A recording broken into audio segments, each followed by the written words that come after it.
one of my colleagues just sent me an article saying, "Hey, this isn't something nice about Kafka and serverless." And yeah, basically, then I realized, okay, that he sent me a link to the article that I wrote. So it was, interesting. And yeah, so this talk today is about usage of serverless approach as such within Kafka ecosystem. And effectively, what I'm going to talk today is my personal experience of practical usage and application of AWS, serverless concepts, Kafka, both maintenance and engineering components and ecosystem on top of it. Yeah. So some of the lessons learned the hard way, something that I wish I knew 3 years ago when I started that. So hope that would be something also interesting or probably even useful for our audience today. And briefly, agenda that we're gonna through today. So first thing is a general, basically, observations. How does the Kafka ecosystem, how the distributed processing and streaming look like? And the second one is, okay, let's be a little bit more specific. Okay, AWS and serverless as concept. So yeah, there is a bit of confusion when we talk about word serverless. It has multiple meanings. First, it's like a concept, architecture, topology, and so on. Second is a bunch of services, let's say, in a cloud provider.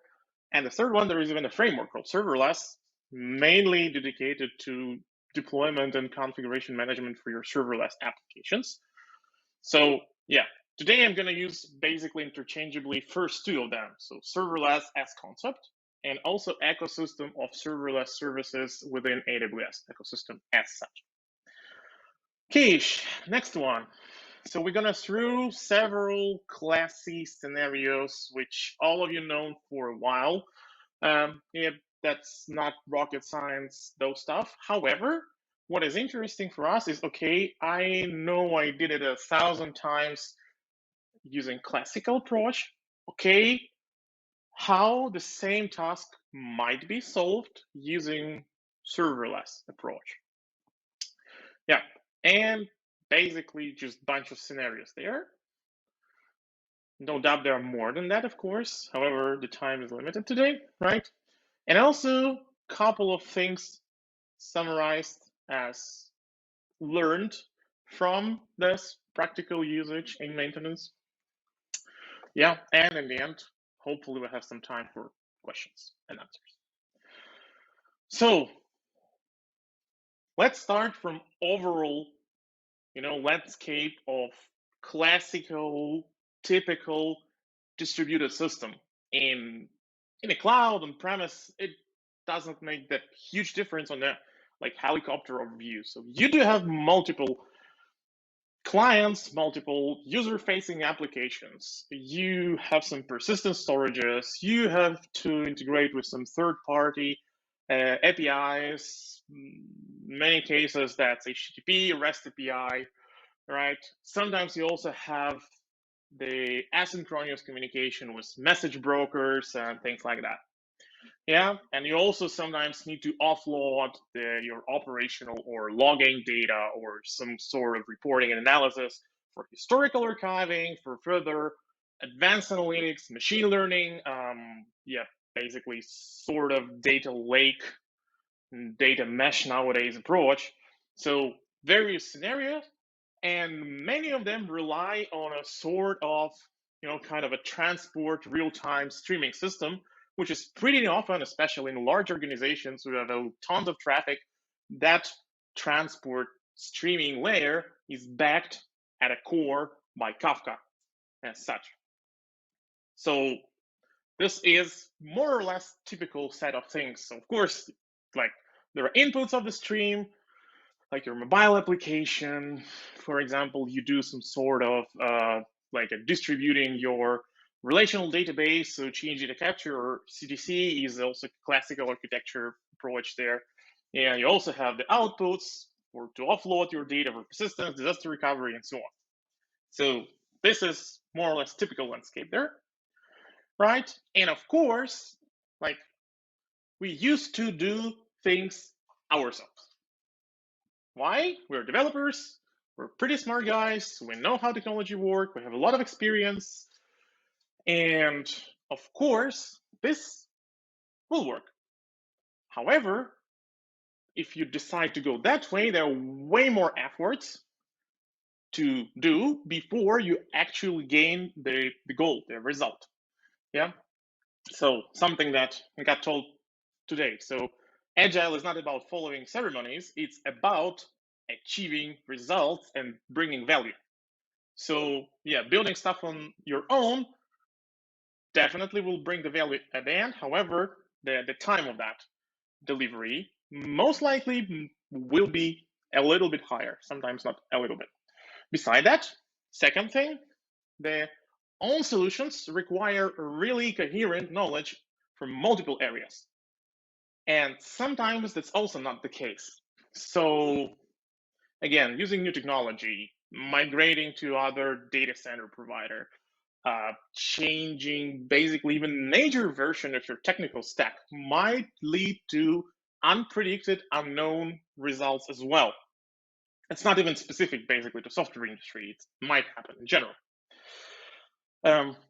Another argument that I hear quite a lot, and sometimes that's really the case. However, practical observation that in majority of cases, so I don't say 100% of course, however, in majority of cases, people say, okay, if we do it on our on-prem services, servers, machines, we have virtualization solutions, that will be cheaper.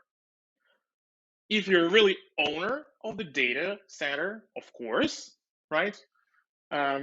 However, I really doubt that most of the engineering companies or companies who are heavily invest into their tech and IT departments, or who might even, whose main business is developing of software, that they, like most of them, possess the data centers. That's actually quite opposite. So investment, right? It's a kind of capital investments that you do. So you cannot, just to create the data center in a blink of an eye. And that's something also to consider if we talk about the total money, something called total cost of ownership, or TCO. So you might see if you work with migration or you do a lot of stuff in the cloud, you might see that abbreviation quite a lot. And apparently that number pretty often is way, way lower if we talk more or less typical scenarios from that high level diagram, basically on one of the previous slides. Yeah, and an interesting thing, if we just try to kind of, decompose, okay, we spend some money for maintenance and development of the software and what it basically consists of, also on a very, very high level. So let's say data center, of course, I pay something for infrastructure. And then I pay, of course, for my engineers to learn how to use that infrastructure, how to operate it. Pretty often they're even dedicated the team who operates that part, right? Like really hardware gurus, because you must have, in most cases, really decent and advanced knowledge in that area.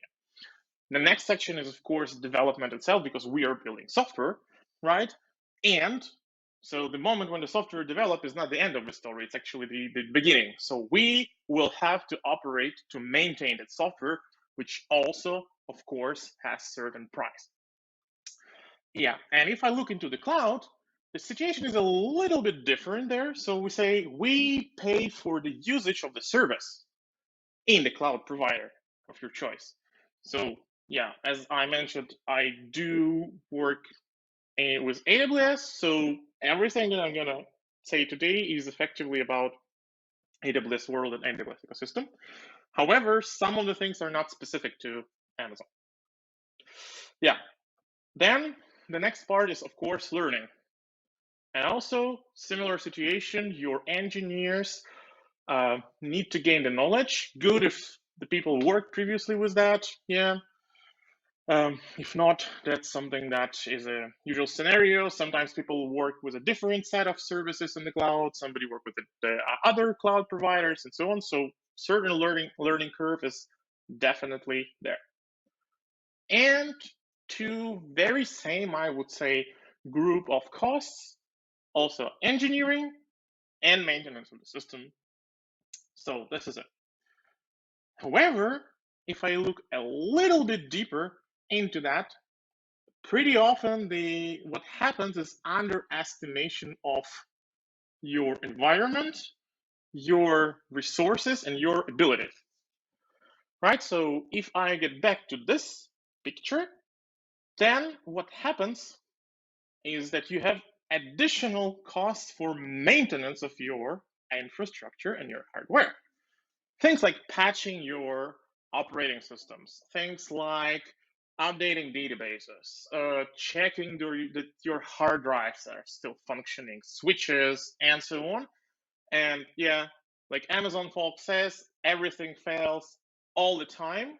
So failure scenario is a must to have scenario when you design and operate software systems, especially distributed systems.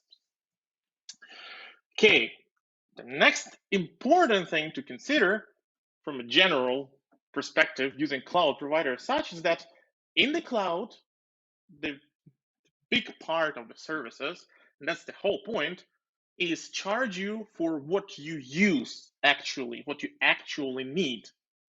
There are different scenarios possible, of course, especially when you talk about advanced things. However, the fundamental possibility, which is very different. So you cannot say, okay, I purchased 10 machines or I build a data center, but I just really need like 5 machines. Yeah, so I really don't do that much. Can we just, we won't pay for our supplier, the construction company, the full price for that.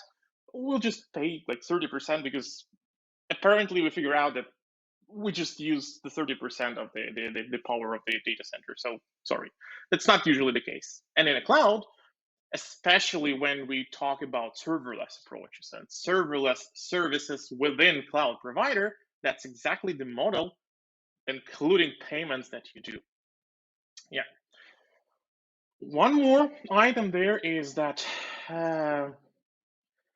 over engineering also is not something that happens rarely. Yeah, especially when we talk about the development part. And sometimes we like use and build things which is based on certain assumptions and knowledge rather than effective demand of customers, feedback we collected from them, or plans of the company or business needs, and so on and so forth. So this is also something that most likely you might miss because, let's say, we purchase data center, so we still have those 70%, right, that we don't use. So if we over-engineered something, then it will go basically beyond the 30% that we use, and it would still be functioning, right? So nothing is wrong with the functionality. However, the money that we pay for that is considerably higher. Talking about availability of things in AWS, there are tons of services there, like really tons of the things. And over engineering, of course, that's not specific to on-premise solutions. That might and actually will happen, especially when you start, because you're passionate, you're curious, you want to try out things, you want to incorporate things into your system, especially when you work on a greenfield project. And of course, with that, plenty of available services and possibilities, most likely you end up building something like that, right? And effectively, you need something like this, which functional, let's say, classy 3-year application with authentication, with some persistent storage for your information, might be some user data, might be some reporting, whatever, right? So effective need that actually delivers value needed and requested by your company might be achieved in a way simpler way. On top of that, same result might be achieved in a different ways as well. So AWS has a very interesting model. So it's like, two kind of edge cases extreme. When one side is when you like have everything hosted, maintained, built yourself, so like on-premise database classes scenario. And second, like extreme option is like, well, everything is serverless. So you don't really have any sort of instances in EC2. You don't have any like provisioned and reserved capacities for your RDS machines, databases, things like that. So you like just radically serverless things like Lambda, AWS Lambda service, on-demand DynamoDB, like S3 for storing your archives and so on with different tiers. So this is like two extreme cases. In a majority of real world applications, you will be somewhere in between those two extreme edges, let's say. So some part of your systems will be with serverless services and technologies, some of them, let's say, which exist there for ages and is sort of, the core of your business, let's say, for a couple of decades, it's still some part of it might reside on your on-prem infrastructure and facilities. Probably you do have some sort of compliance or security or both requirements, which basically restrict how and where you can operate and run your software and probably even hardware. So this is all of the things that usually happen in day-to-day activities, especially in the large ecosystems.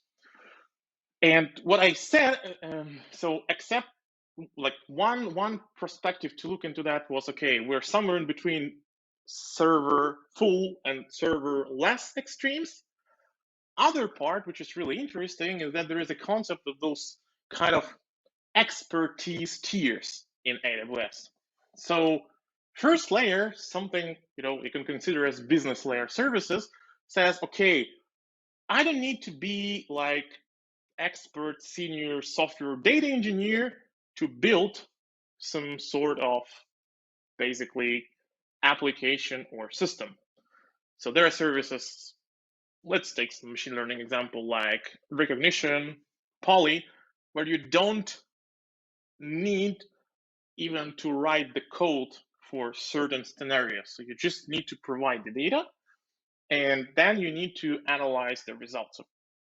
However, pretty fast, once you're started with that level, right? So you might be a developer who just started using cloud, or you might be a person who like want to increase the expertise and the knowledge in the software development and engineering process. And I would say pretty often that the people like gets to the next layer pretty fast. So it's something that could be called application engineering services. What does it mean? There you expect it to have engineering knowledge, how software works, how to write software, build and deploy it. However, it doesn't require you like deep knowledge of infrastructure management, networking, and so on, which brings us to platform services, like a deepest layer. When you need to build custom runtimes, or you need to actually configure some networks and set up security related things, like your encryption requirements, compliance requirements, and so on. I'm not saying that this is specific to platform services level only, of course not. However, there you have like a biggest flexibility. However, with a great power comes great responsibility, of course. So you actually have to know what you're doing there. So basically, on every level, it's like AWS says, okay, here you try to do something custom yourself. So we give up like a defaults that we provide you out of the box. So you know what you're doing. So of course, you're highly welcome to do it yourself. And Another aspect of this is security. The thing is that, okay, we need our application to be up and running, like, I don't know, in 1 week or 3 days, at least something. And pretty often in on-premise world, this is the part which is heavily underestimated. And a good thing about the cloud is that you actually can benefit from those out-of-the-box things. That's also not specific to AWS. This is something that, unless you say explicitly, okay, I know what I'm doing, so those layers, so you can go deeper, you will be covered with the basic things like encryption and at rest, encryption in transit, your user management, your permission control and least privilege principle, and the logging of activities and things like that. Yeah, so this is like general things. And now getting a little bit deeper into serverless. Of course, nowadays serverless is a buzzword, like data mesh and so on. However, serverless itself is the practice as such concept or architecture paradigm as well, which is applicable in multiple different cases effectively. And of course, it's not a silver bullet. So there are cases when you need to think twice anyway, right? So it's a good idea to plan, to design, to think before you start building something. But usually, also from my practical experience, serverless applications, they don't really work well when you have HPC, right? So when you actually need some top-notch performance of your machine learning models, some heavy streaming, real-time applications, and so on. So that, first of all, will cost you a lot of money. Second of all, when you really need to like heavily tune your performance, most likely you will not have enough of the tuning knobs if you just use serverless services as such. Second kind of area where serverless might not be your best friend is the situation when you have large amount of traffic, 24/7, for example, applications. There as well, so you can apply it there. However, the cost for such workloads would be way higher than, for instance, provision capacities or even reserved instances or capacities or services like multiple times. So you basically, if you know your high volumes, you know the data access patterns, and you know what to expect where, and it's not super spiky, let's say, like you have some sort of regularities there, then I would definitely consider something with a provisioned capacities rather than serverless. And the third one, which is mostly nothing to do with your technical stack or specificities of your technical solutions. This is something that comes, for example, from security or from legal regulations world. So nowadays there are a lot of changes, like main things there that started yesterday. So things like CCPA, which is now basically 6 years old, started 2016, then European Union rolled out GDPR, which was 2018, right? There's like Brazilian regulation, LGPD, I think it's called, and so on. And those regulations clearly put restrictions on where and how and what you are allowed to run from perspective of regulator of the government or even international regulations. So sometimes you might be just restricted to things which just have to be there, for example, to pass certain compliance certifications and so on, or just pass some sort of the governmental regulations as such. Yeah, and this is something also to think several times. Now getting back to cases when serverless does make sense, And something, for example, we used and we figured out that to be pretty successful from both performance and operational, so both cost and human efforts perspective. And scenario number one, super straightforward, super known thing. Okay, class HTTP API. So in most cases, you will have some sort of load balancer or proxy, which might be, let's say, Nginx, and you'd have some application running in Docker container talking to Kafka, right? And the end-to-end scenario is the user send your user application desktop, browser or mobile device send interacts with your API, and then the information in a real time is propagated to Kafka. So this is, yeah, classy approach. Same thing could be solved if we talk about serverless ecosystem in AWS using the following two services, AWS API Gateway and AWS Lambda, which basically requires you, so in the simplest case, especially if you have your, let's say, open API specification, it's just a matter of a couple of clicks, or if you use infrastructure as a code, so things like Ansible, Terraform, native cloud formation from AWS, right, or some more, let's say, older things like Chef or even Puppet, you can still provision that stuff in a way simpler way because it's a matter of configuration only. So you don't maintain services themselves, things like certificates, things like security. So the fact that, okay, the certain request can actually reach certain Lambda function and so on. So way simpler to follow least privilege principle, for example, from security perspective. And of course, you don't want your compute resources by default to be exposed to the public, right? So you don't want to be that company from the title pages of newspapers. So you want to keep that secure, and it's really, really peanuts to configure that properly right away. Basically, you even have default secure network called VPC, Virtual Private Cloud, that you can actually just use right away when you start your account. And this is scenario number one. Scenario number two, database changes.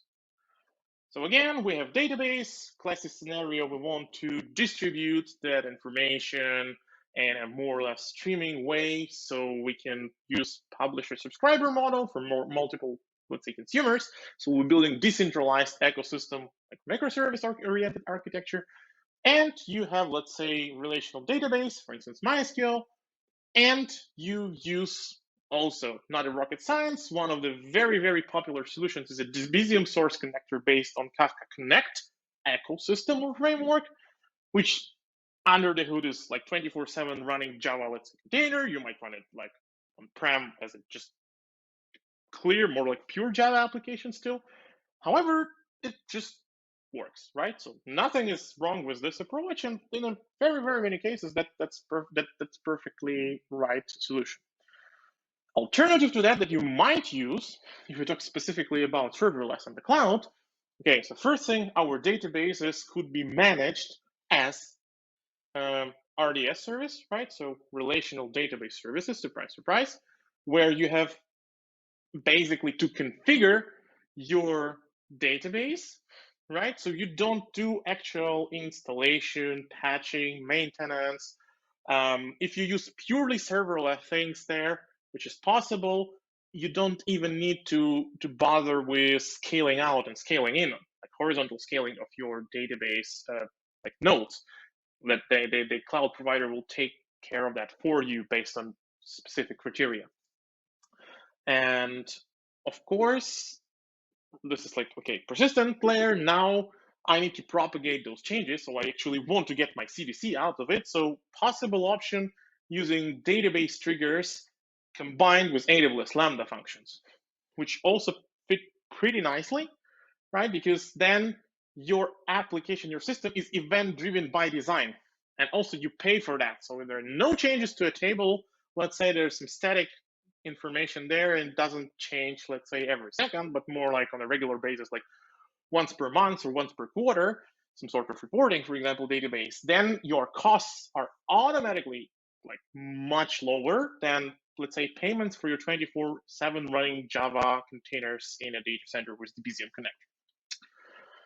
So this is scenario number 2. Scenario number 3, message broker, like proxy or like adapters. Okay, on one side in the source, I have more classy message broker, like Rabbit, ActiveMQ, might have other options as well. Then I do have, let's say, Java application, say Spring app, Spring Boot, which just the listener of that bunch of queues. Then it does some sort of transformation aggregation, and then it produces the data into Kafka. So also not a rocket science, super easy to configure with a bunch of Spring annotations, especially if you use things like Spring Cloud Streams, or let's say you like to write the streams, Kafka Streams, for example, application yourself. So this is a typical scenario, yeah, and very well known how to solve that and with the typical solutions. However, if we consider option of using serverless here, so again, you'll see this a lot in the slides here today. The AWS Lambda is like one of the core services which allow you basically to run your code within pre-configured, pre-set up runtime for you. You can still, like, if you know what you're doing, getting back to those 3 layers, not architecture, 3 layers basically approach, you can still tune some more knobs if you need. However, if you just need, I don't know, Java runtime or Python runtime or JavaScript runtime, you just have it. You don't need to set the things yourself. And also, of course, there is alternative, which is AWS native for classy message broker, which is AWS SQS service. Yeah. So technically speaking, from architecture perspective, doesn't make any difference. Also valid alternative, there is a managed, for example, ActiveMQ service, which you can also utilize. So even for just a classic message broker, you actually have multiple options, and that's more like to your subjective preference or your specific use case, what you want to use there. Yeah. Next scenario is opposite the first one. So when we actually want to get some data out of the Kafka, let's say with some Kubernetes deployment, so we have like one or multiple pods running somewhere in our in our Kubernetes cluster, yeah, and we just then want to afterwards integrate this with and send this data to our supplier, our partner, HTTP API, REST API, for example.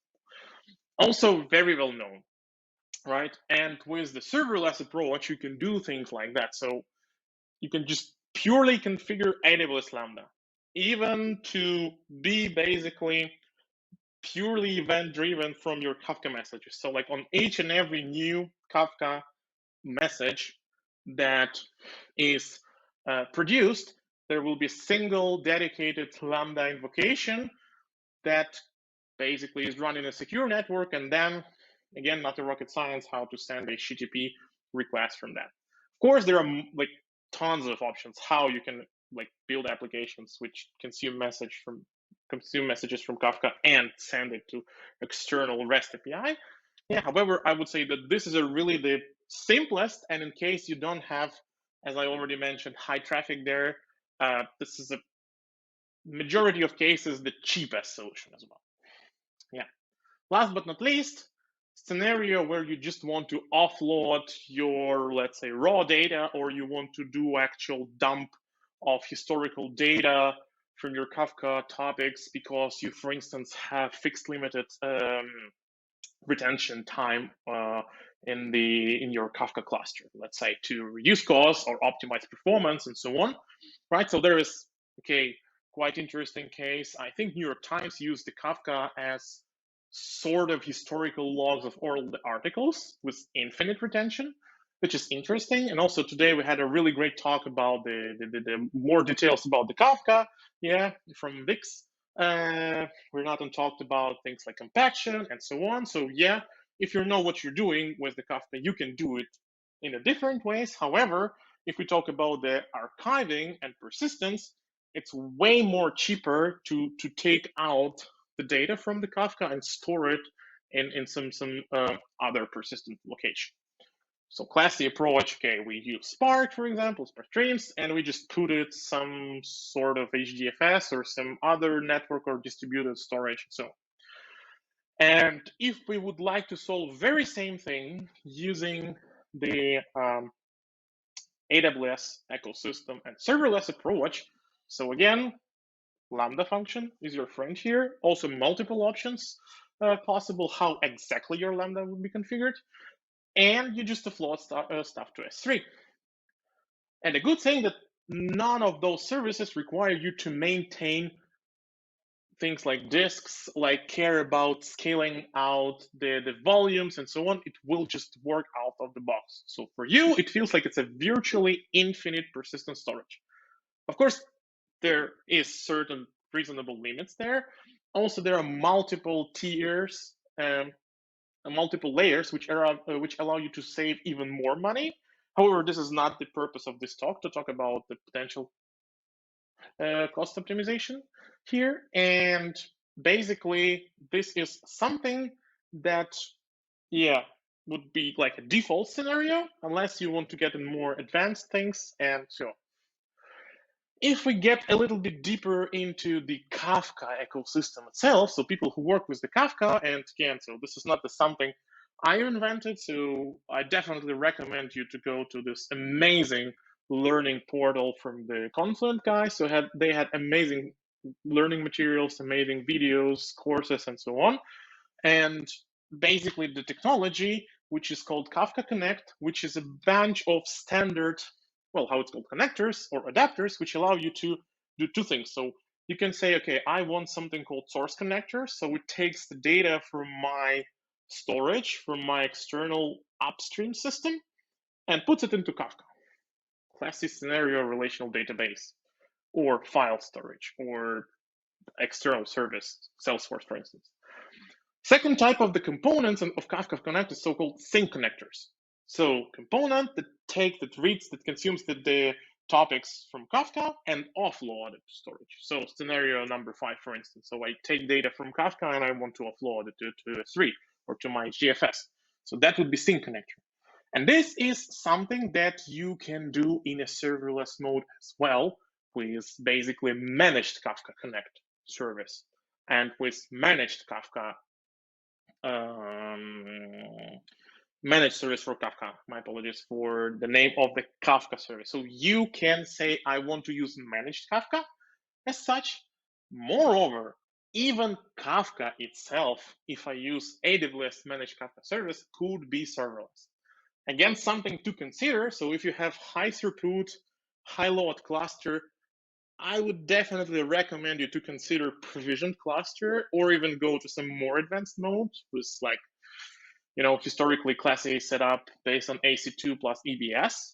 Again, separate conversation aside of today. For instance, MSK serverless is a perfect fit for dynamic CI/CD. And you have your feature branches, you want to dynamically set up some end-to-end tests, and like before you actually roll out things automatically to production or merge into your release branches and so on, where you have short living cluster and you don't really that much care about super tuning of your throughput because you don't really have that problem there.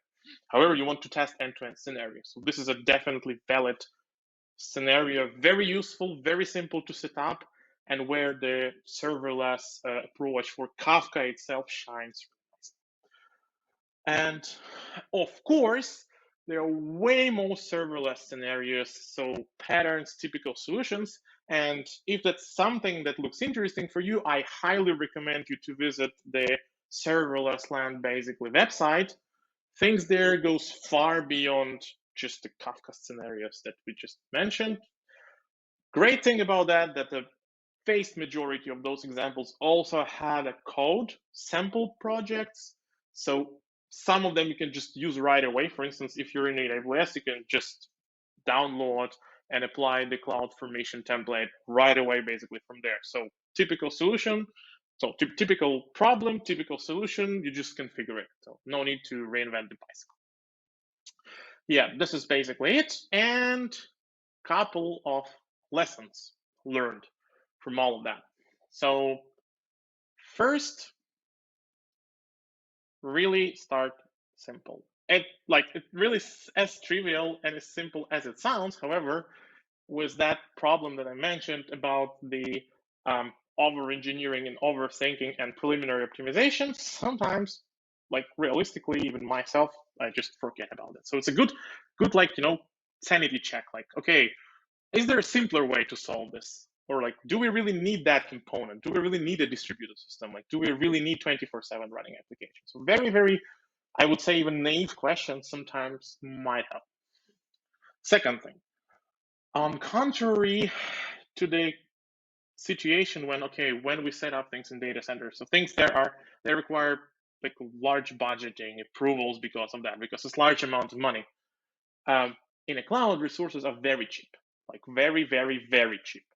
So experimenting, try out thinking services and their combinations and building some proof of concept and even throwing them away is like really, really at low cost. So you might even have production running serverless application with not that much of traffic, I don't know, for $5-10 per month. So that's way different approach and investment that you need to do in comparison to data centers, basically an on-premise approach. One more item is that if you don't have high volumes of traffic, like you're not high available, fault tolerant, 24/7, super loaded, I don't know, web portal with millions or even billions of users, or for example, you just start to do something and you don't know your data access patterns and your workloads and your traffic patterns, most likely serverless would be a valid option to start, also for a very small price. And also, basically, most of the services allow you to switch. So you can start with serverless approach and then say, okay, now I know how much I need. Now I know what's my lags, what my basically traffic patterns, how it looks like in a day, how it looks like in a night, let's say some seasonal, kind of oscillations. So, okay, now I know what I need exactly, and I want to be sure that I don't overpay, for example, or there is a possibility to get a discount, so sort of economy of scale. So then step number 2, once like after some observation period, I switch from serverless approach to basically provision. Yeah. Next one, sorry.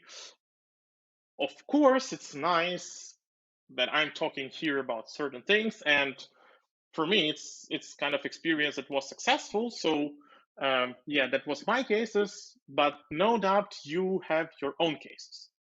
You have to, okay, listen to me, hopefully, but tailor and design solutions which solve your problems.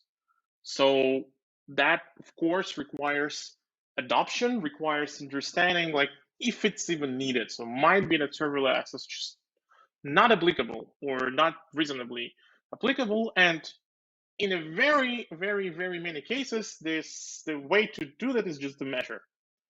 So surprisingly, pretty often, you're missing some numbers. So saying, okay, which percentage of my incoming traffic, let's say into Kafka, is generated by my HTTP APIs? Or what is the volume of my Kafka topics backup, for example, then I do like a regular, let's say, disk volumes backups? Or what is my timing, for instance, to recover? So yeah, so what are my numbers in disaster recovery? What are my like key indicators, key metrics on the various level, from infrastructure to application to business metrics? So what do we even thought about things like SLIs, SLOs, might even be SLAs? Like, how do we measure, okay, we did something, it improved or decreased our costs, most likely operational costs, right? And so on. And of course, serverless is not a universal answer to everything.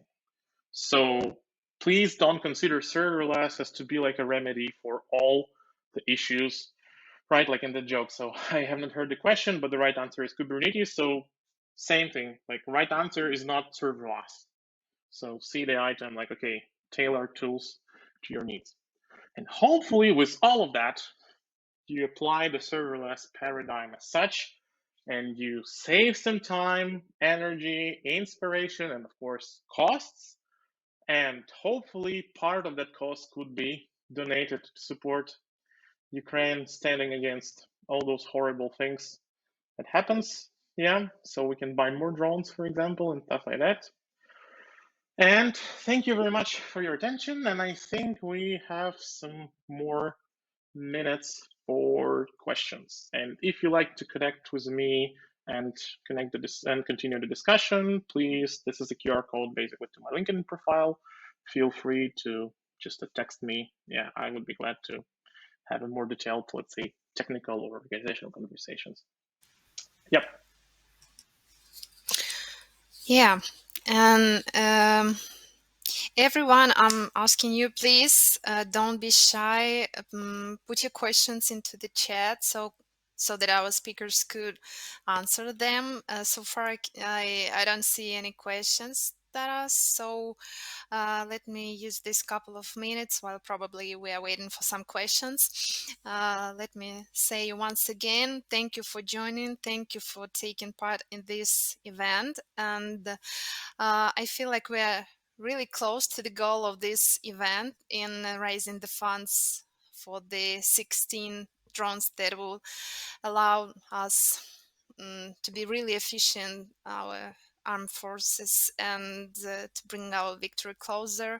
So thank you for your contribution to this. And I see no questions. Let's assume that everything was clear. Otherwise, please use the data that Taras has shared to reach out, to probably ask something then after the conference if you have any questions. Thank you, Taras. Yeah. It was really Thank glad you very to much. see you Same next from my time in side. Kyiv. Yep, definitely. Like the first opportunity to get into offline mode, for sure. It's always a Sounds like a pleasure. plan. Thank you very, very much for this opportunity. Great. Slava Ukraini! Героям слава!